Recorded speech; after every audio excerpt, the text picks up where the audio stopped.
I would have received this award from Rachel Gold, which to me is the most fitting coincidence, as she was my alpha editor, as we decided she would be called, and the book is what it is because of her. As I've said to her, thank you is inadequate. When I was a child, I lived in Nigeria. I dug a hole in the ground near our house, which was on a school campus in Oyo, in the southern tropical part of the country, so the soil was rich and dark. But there were no trees on our plot, just the exuberant garden of banana and papaya and pineapple, and whatever else my dad managed to grow. I don't know if I would have built a tree house, even if there'd been a tree available. I was a reserved, introverted, mostly quiet child in a pretty loud family. Loud when it actually was all together.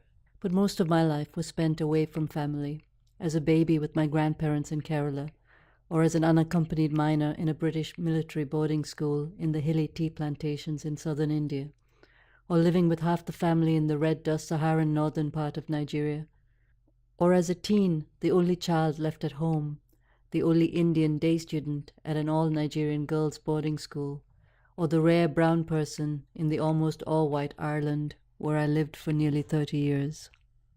I am a brown lesbian woman who has had the good fortune to have lived amongst and known a wide variety of people in many countries. While I was blessed to have a good education, I had no formal learning in social studies or politics, so I spent most of my time observing and experiencing, but unwilling to speak out too loudly in case I didn't use the right words, the often required complicated words that I find now more often mask simple truths and serve to divide. I studied the best writers of the stories that enthralled me personally, and I learned how to write entertaining stories.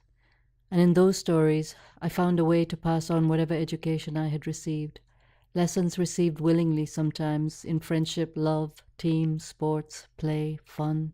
Other times, lessons received in the often silent violence of abuse, both physical and emotional, both in excess and in withholding, because that is the power of the charismatic abuser.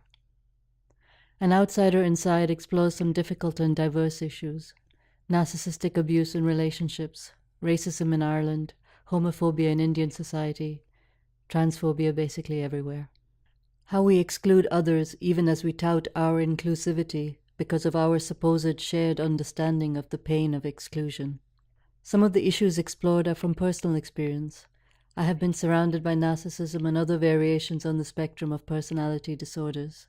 So for anyone who has experienced this, you will understand when I say my personal learning and life really only truly began in the last few years, when I became aware of the effects of those disorders on the recipients.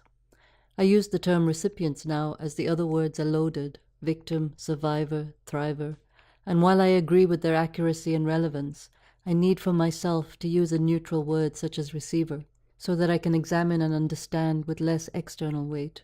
Many stories are told about people with these personality disorders, often without being aware that they have these disorders because many are blessed with extreme charisma. I believe more stories should be told from the point of view of the receivers, because they are usually quieter, their voices subdued through ridicule, through gaslighting.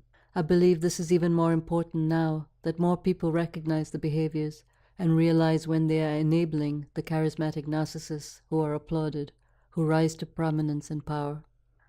Perhaps more importantly, to recognize the effects on the receivers, one of which is feelings of confusion, doubt, and powerlessness, a vicious circle that further enables. Of course, the issue of racism affects me directly, and while my longest experience was in Ireland, it has surprisingly been more difficult in recent times and in this country than I ever thought it would be. Some of the issues don't affect me directly, but writing the book made me explore them further. I'm not transitioning, and I'm not planning to, even though that has come up as I've recently been enjoying performing as a drag king and cross-dressing.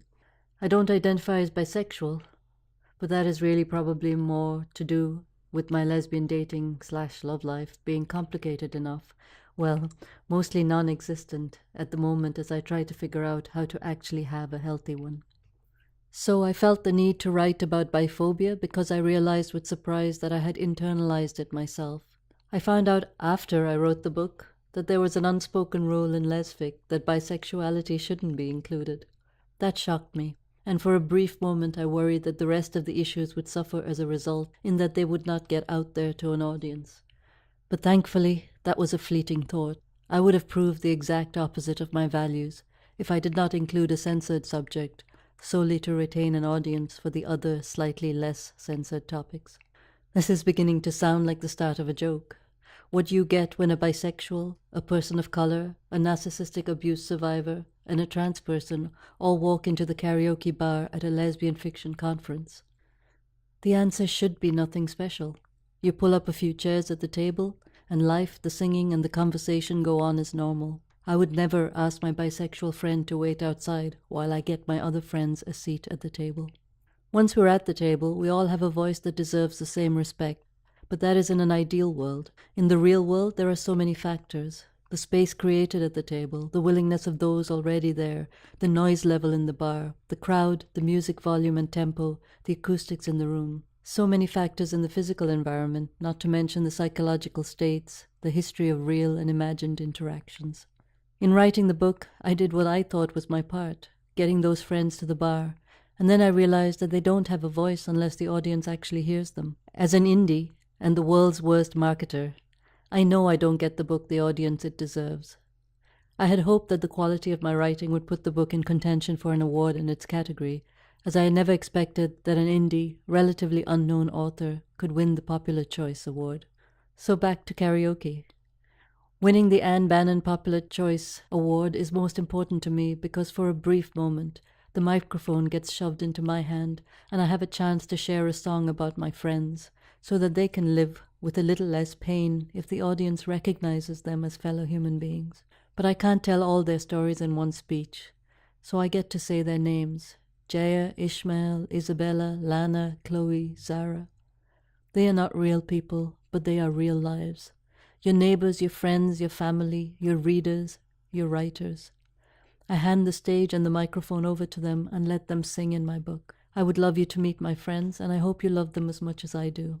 That is why I hope you read the book, and why I am most grateful to those who voted for the book and thereby gave me the opportunity to speak. To go back to that child in Nigeria, I built a hole in the ground that was my version of a treehouse.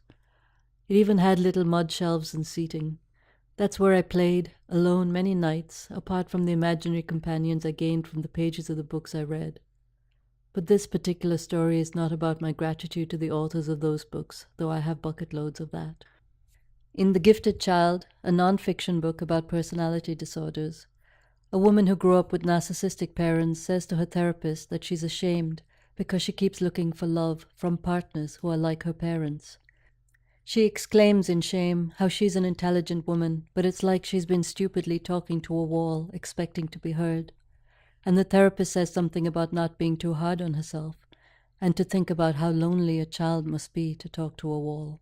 I realize my story is about a young child sitting in a makeshift home in the ground, talking to a dirt wall. So while the book is the reason I'm speaking right now, the child is the reason I write. Not to be heard only by a real or imagined audience, but to be heard by that child.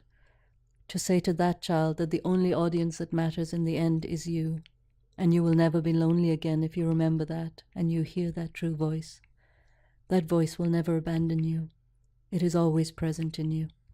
So this audience I gained through this award is important not in the group, but in the individual who might hear my voice and recognize their own. To those that question, that is the importance of an award. Thank you.